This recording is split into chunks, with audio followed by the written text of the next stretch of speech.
so that my contact knows that I've actually left something for him to go pick up. So I'm going to go do that. Problems. 1 second while I steal one of your bits. It's okay. I don't think any of this audio is going to be usable. Why?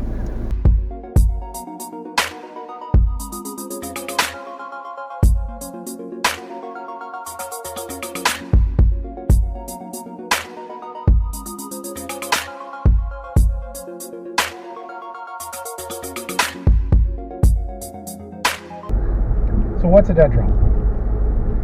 So a dead drop is a method of covert communication that allows two parties to pass information or physical objects between each other.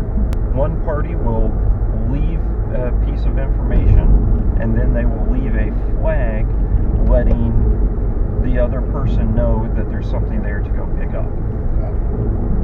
And how is a dead drop better than a live drop, or when is it better than a live drop? When under surveillance, dead drops allow you to pass information without anyone knowing that information has been passed.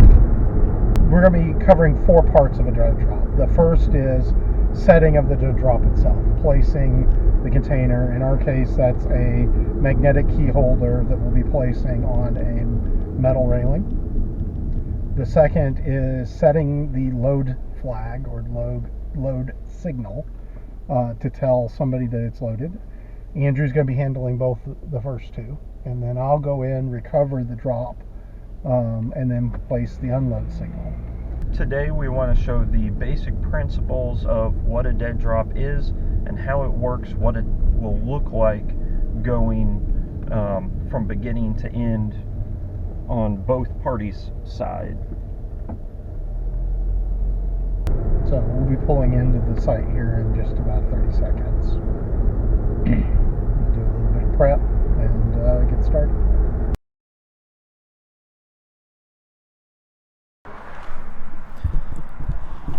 Alright, so I am heading to the drop site.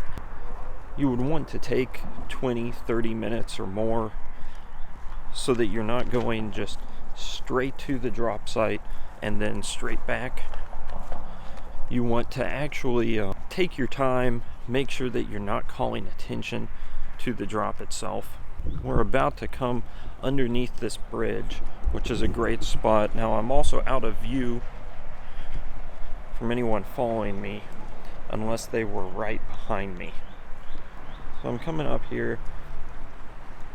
I have got my magnetic key holder really thin, and it's gonna fit right here on this black railing. I just have to walk over here.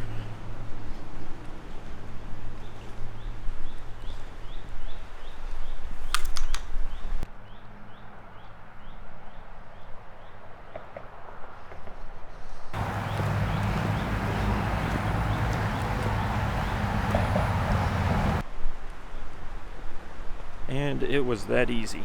Now that I've planted the dead drop, the next thing I need to go do is leave a flag so that my contact knows that I've actually left something for him to go pick up. That's going to be done with this little piece of tape, and it's visible from the road. It's in a spot that's easily accessible.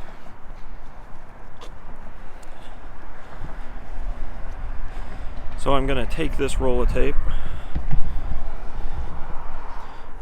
In my pocket, I've set it up pre-cut so I can just go ahead and pull that out of my pocket and keep it relatively hidden.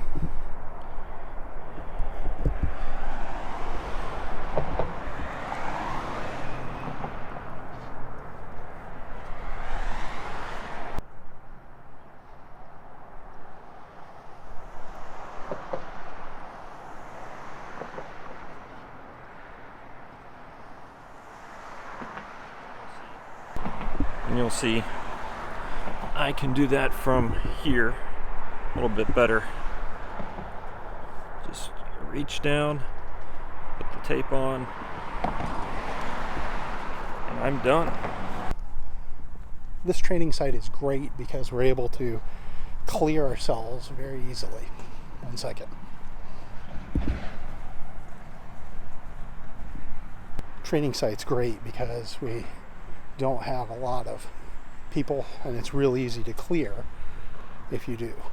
So I'm coming up on the spot where Andrew was supposed to set the dead drop.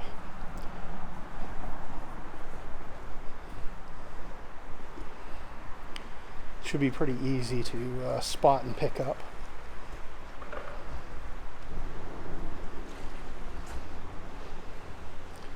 If I miss it on the first try, the great thing about a railing is that all I have to do is lean over and check my feet, and I can spot it real easy. I can take my time here.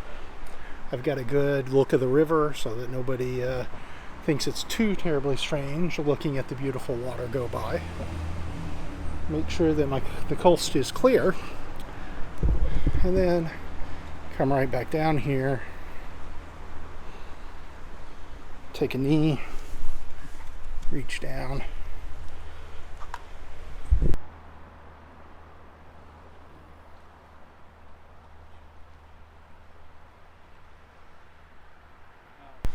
I have the drop in my pocket, lickety split, and all I'm going to do is walk right back up to the car and get the bleep out of here.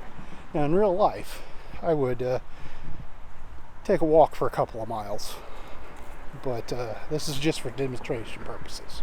And all I'm going to do is I'm going to move the load signal from horizontal to vertical real quick.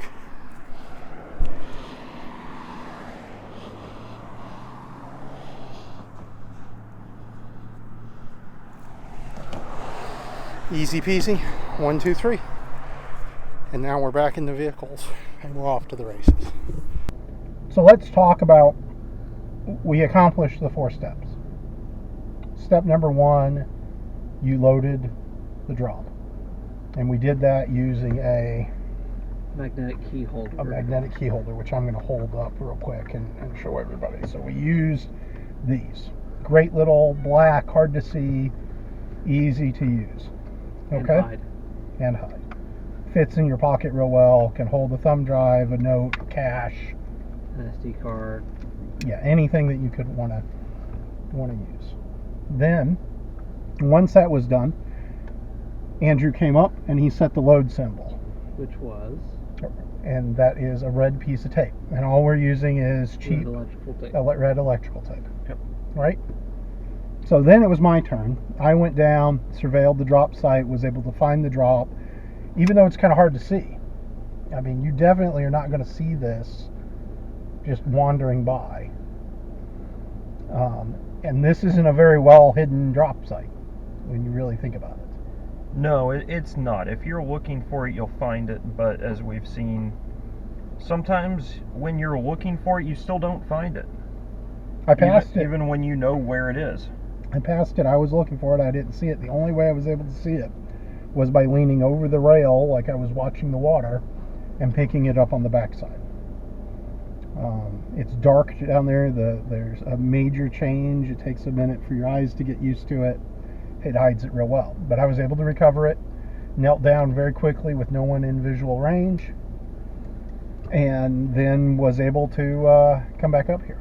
And then once I got back up here, now I changed the flag to the unload signal, or unload flag. That was a good day. Hopefully, we've gotten all the gremlins. Mm-hmm.